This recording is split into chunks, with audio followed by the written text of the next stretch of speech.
toi.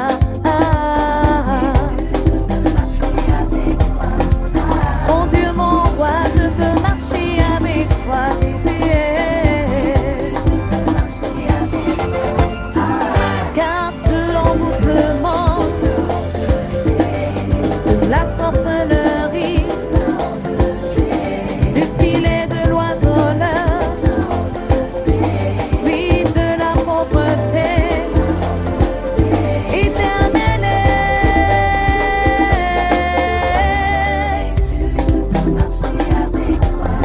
Tu m'as tant aimé, je veux marcher avec toi, Jésus. Tu m'as choisi, je veux marcher avec toi.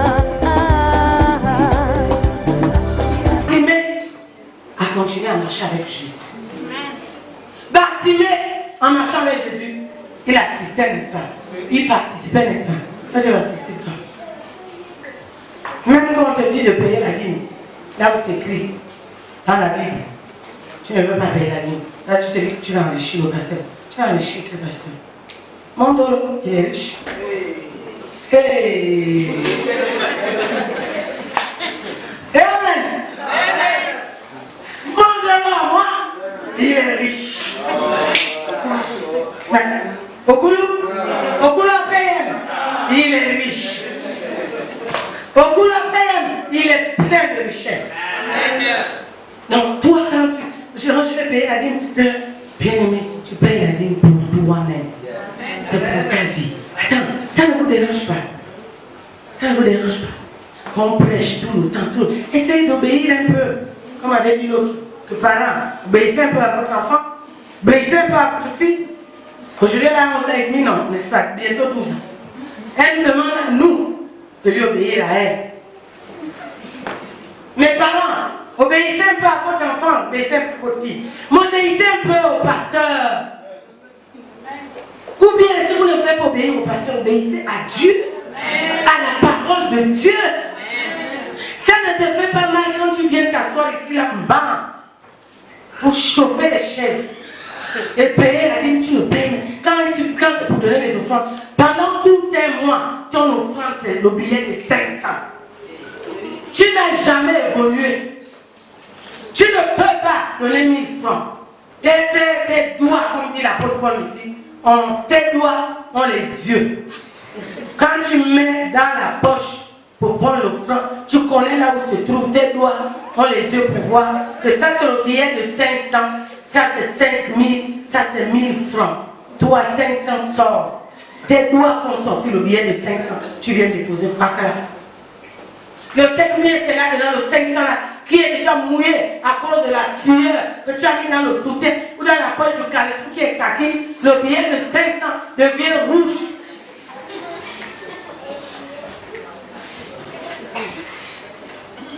Tu payes la dîme pour toi-même. Il dit, apportez dans la maison de trésors vos dîmes et vos offrandes. Et vous verrez si je n'ouvre pas les écluses des cieux pour vous. Si je ne ménage pas le dévoreur. Bien aimé, le dévoreur ici, c'est, vous savez, depuis un temps, quand c'est à partir du 18, les messages commencent à sonner. Pour nous, les fonctionnaires, c'est le 18. Pour ceux qui sont payés au 30, c'est le 26. Le message commence. La grande, j'ai une situation. Oh, toi aussi, tu n'attends que le 18 ou bien le 20 du mois, parce que c'est que dans 5 jours, c'est le 25. C'est pour te dire, ne m'oublie pas aussi. Ne m'oublie pas. Parce que s'il te demande le 25 ou le 26, tu vas dire au petit, tu me demandes le 26, hier j'étais à la banque. Il n'y a plus rien. Parce que nous, on touche seulement. Donc lui, il préfère venir avant. Il te pose le problème avant. Lui, là, c'est le dévoreur. Or, si tu payes ta dîme, bien aimé, Dieu va bloquer. Même s'il a envie, il va prendre son téléphone. Tu vois, il écrit le message, il transpire pour t'envoyer le message. Il va transpirer pour t'envoyer. Il a essayé d'envoyer rien. Et ah non, si j'envoie là, qu'est-ce qu'elle va me dire? Peut-être qu'elle aussi elle a ses problèmes. Peut-être que lui aussi il a ses soucis. Peut-être. C'est Dieu qui a bloqué. Parce que tu as payé ta dîme. Parce que tu as payé ta dîme. enrichi le pasteur. Quel pasteur? Quand vous venez là, vous avez trouvé l'église là, non? Vous allez à nous tous. Moi, j'ai trouvé l'église là. J'ai trouvé l'église là. Elle était déjà construite. J'ai seulement participé pour quelques travaux pour l'améliorer. Quand vous allez à l'agent par exemple, vous avez payé quelque chose là-bas. Là, vous l'enrichissez. Les dîmes, là, c'est même combien? Hein? Paye ta dîme pour que Dieu me laisse le dévoreur et pour que toi tu sois béni. Ne vous mettez pas avec les gens qui ne payent pas les dîmes. Ils vont vous appauvrir. Oui?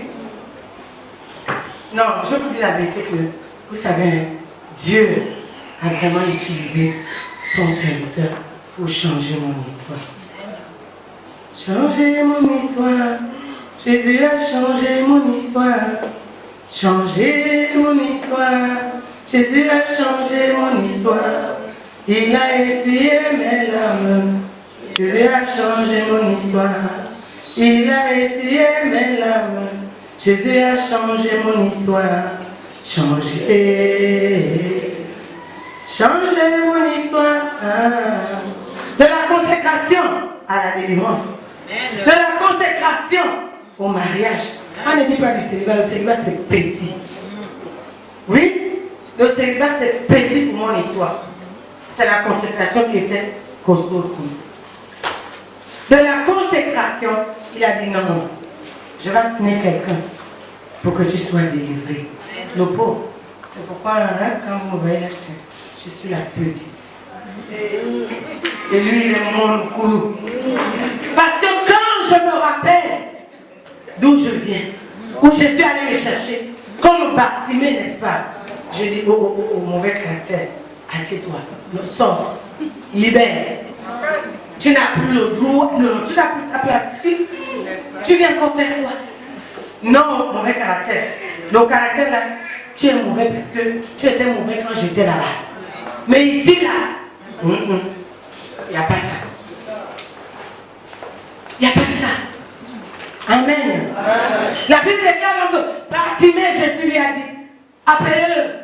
Dans les mêmes qui l'ont méprisé, les mêmes qui voulaient le faire taire, les mêmes, on dit viens, prends courage. Il t'appelle. Tu comprends ça? Les mêmes qui t'humilient aujourd'hui, les mêmes qui t'insultent aujourd'hui, les mêmes qui te méprisent aujourd'hui, ce sont les mêmes qui vont t'acclamer demain. Ce sont les mêmes qui viendront chez toi demain pour t'acclamer.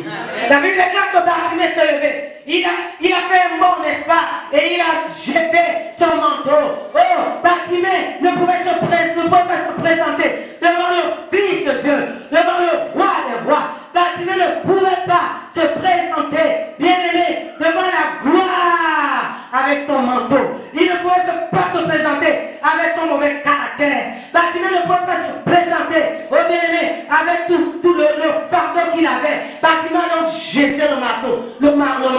Bartimée a jeté son mauvais caractère. Bartimée a jeté son orgueil. Parce que quand les gens le méprisaient là, Bartimée aurait pu, bien aimé, il aurait pu manifester son orgueil, n'est-ce pas? Dit que moi je ne vous appelle pas. Moi c'est lui que j'appelle. Vous me voulez quoi? Mais il était devant Jésus. Il était devant la gloire. Il était devant la puissance. Il était devant Dieu. Bartimée a dit non, j'ai un but à atteindre. J'ai un but à atteindre. J'ai une situation qui doit être changée. J'ai les chaînes qui doivent être brisées. Je ne vais pas répondre. Moi, j'ai un but à atteindre. Je ne vais pas vous répondre. J'ai les chaînes qui doivent être brisées. J'ai un manteau à enlever. J'ai une consécration à enlever. J'ai une consécration, bien aimé, à jeter. Je ne vais pas vous répondre. Moi, j'ai un but à atteindre. Moi, je suis focalisé sur mon but. Je suis focalisé sur ma délivrance. Je suis focalisé sur la restauration. Je suis focalisé sur ma fécondité. Je suis focalisé sur le miracle que j'attends. J'attends mon miracle. Ne me distrais pas. J'attends mon miracle. Ne me décourage pas. J'attends mon miracle. Tu peux me mépriser. Tu peux m'insulter. Tu peux m'humilier. Tu peux m'injurier. Mais moi, j'attends mon miracle. Je ne vais pas te reprendre. Je ne vais pas me distraire. Moi, j'attends mon miracle. Le miracle qui va changer ma vie. Le miracle qui va changer mon histoire. Le miracle qui va changer ma situation. Oh, le miracle, bien aimé, qui va changer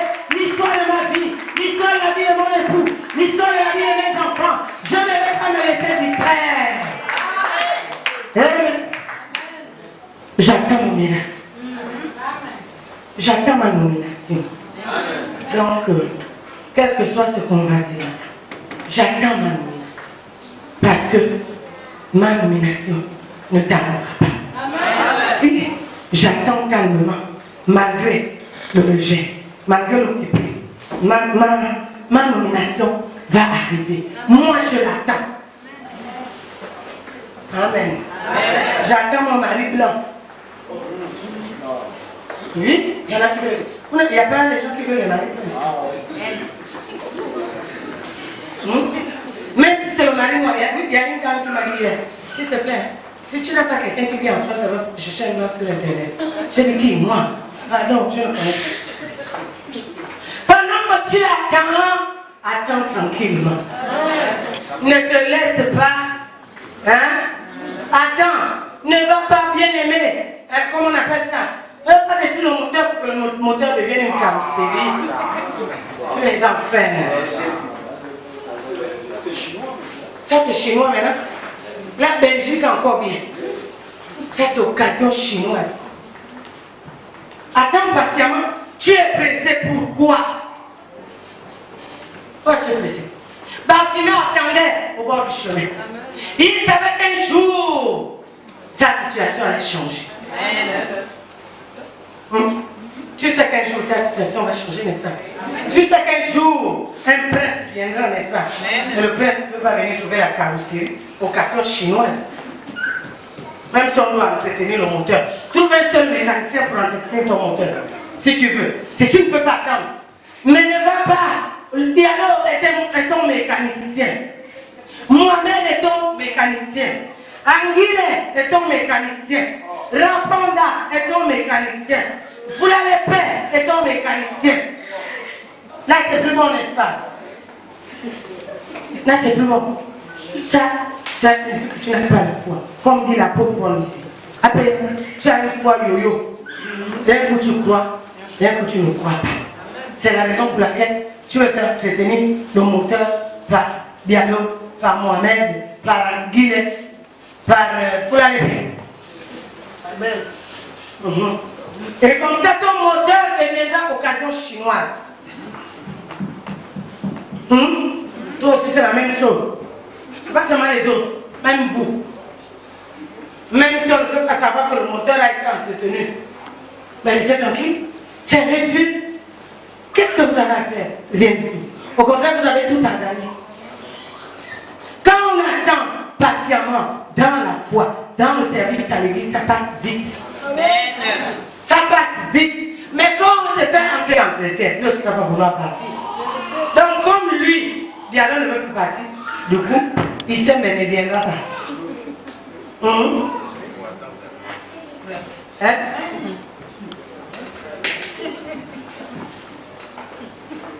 Si Diallo ne part pas, il sait mais ne peut pas faire son entrée. Diallo va rester là. Il sait mais aussi attendre. Jusqu'à ce que tu comprennes que Diallo doit partir pour que Issem vienne. C'est ça. Bien aimé. Comment on appelle ça? L'exaucement chez Dieu dépend de ta relation avec Dieu. L'exaucement chez Dieu dépend de ta relation avec Dieu. Et comment on appelle ça? De ton mode de vie. On appelle ça comme ça. De ton mode de vie consacré à servir Dieu. Ici, consacré pour servir Jéhovah. Tu es consacré quand? La nuit, tu me revois pour qu'on ne te reconnaisse pas. La journée, tu es sans voix. Tu es consacré quand?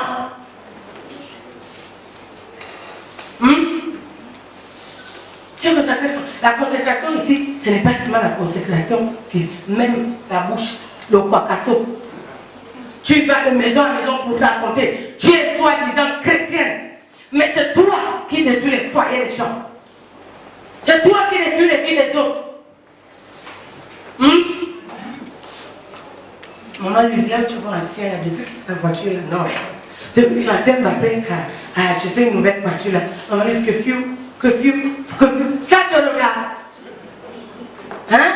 Maman disait même elle est aveugle, n'est-ce pas? Elle ne voit pas.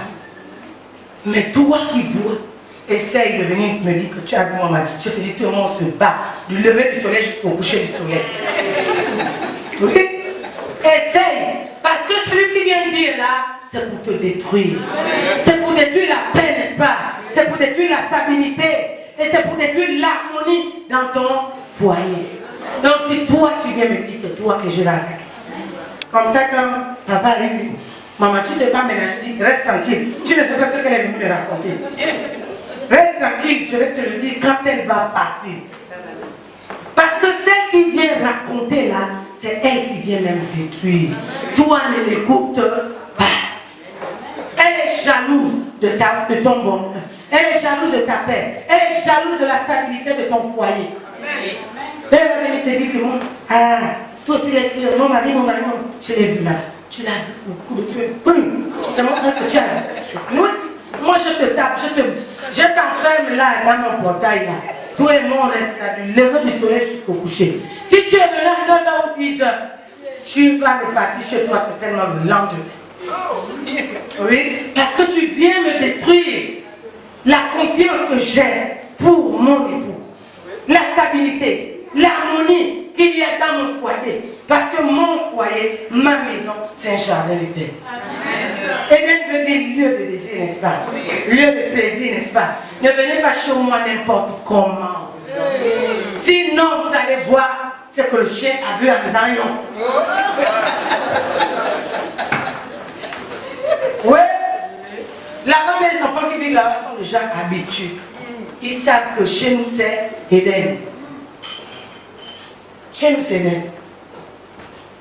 Je laisse, vous allez écouter nos choses. Oui, transforme ta maison en Éden, n'est-ce pas? La Bible dit celui qui a trouvé une femme a trouvé le bonheur. La Bible ne dit pas celui qui a trouvé, celle qui a trouvé un homme, mais la Bible parle de la femme. Parce que c'est la femme qui tient le foyer.